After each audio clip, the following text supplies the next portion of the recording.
Mein Name ist Alexander Hacke. Ich bin Bassist bei den einstürzenden Neubauten.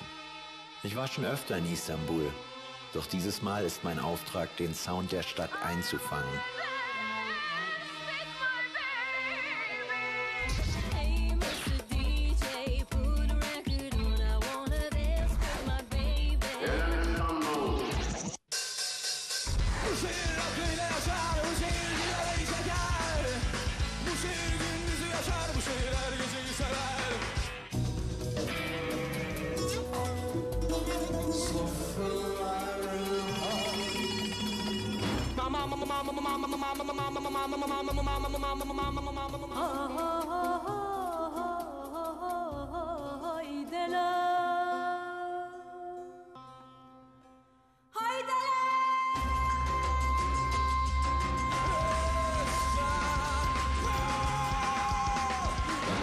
I don't believe the East starts in Istanbul and goes to China or whatever, and the West starts in Greece and goes to LA.